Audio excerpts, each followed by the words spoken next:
guys, Michelle Bates with My Genealogy Roots, and today I wanted to bring you some quick tips on if you can't seem to find any more information or maybe any information at all about your ancestors. There's a couple of different things that maybe aren't so obvious.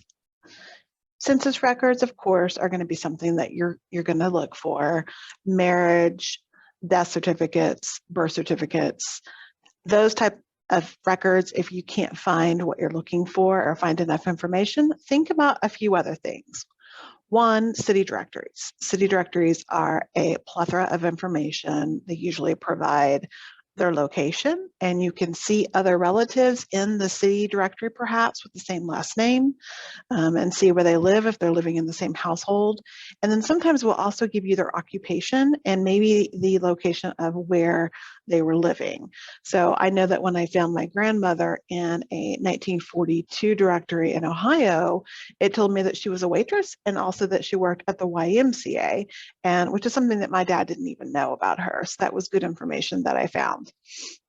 Another thing to consider is their occupation, so which you may find in the city directory, but if you know what their occupation is, think about some places that you can find more information about that. So there might be directory for that particular occupation, journals. So I had somebody the other day, yesterday on Clubhouse, that was looking for more information on his miner. He was a coal miner in Pennsylvania, and they do keep miner journals from that time period. So I told him to maybe search for that, see if he could find something that would give him some more information about what happened to his grandfather.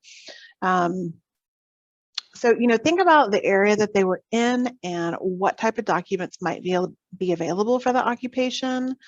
One thing is also sometimes there are census schedules that are specific to certain occupations. So check and see if that is something that is in your area, in the county, in the state, that would have been. Another way to find some ancestors is to think about their organizations, societies, clubs that they would have been involved in, social type clubs, men's clubs, and see if they have any old directories. They might have a historical society that is keeping that information.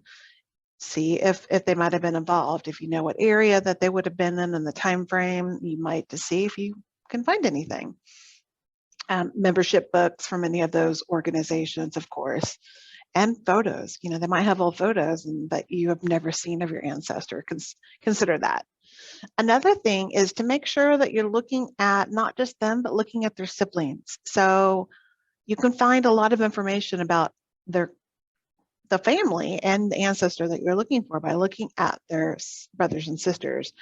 You can see where they were located and their family, and you can maybe find some information about the ancestor that you're looking for. So make sure that is something that you're pursuing. And another one is what we call the fan club. So it stands for friends, associates, and neighbors. So think about, if you find pictures that maybe they have some friends or just people that you know about, kind of track them and see where they were at. And maybe they might have something that has some information related to your ancestor. Of course, neighbors are a great piece of information because often we know our neighbors. Maybe not so much today as we did 50 years ago, but that could be a great resource as well, and see where they were located. So maybe if your ancestor lived next to Bob Smith in 1920, and then you can't find your ancestor in 1930, look for that neighbor, look for other people in that area in the 1920 census and see what you can find in the 1930. And looking on the census record as well and looking at other people that are neighbors, you might find the same families, like mom and dad are here and brother is here and sister is here, that they're all living close to each other. So that can give you some clues. Maybe your ancestor is living with a sibling or living with an aunt or an uncle in a later census. And then, of course, associates. So like those clubs and organizations, things that they would have been involved in, fellow coworkers, maybe you can find some more information about your ancestor through that. I hope this has been helpful, and I'll be back with another segment diving a little bit more into city directories.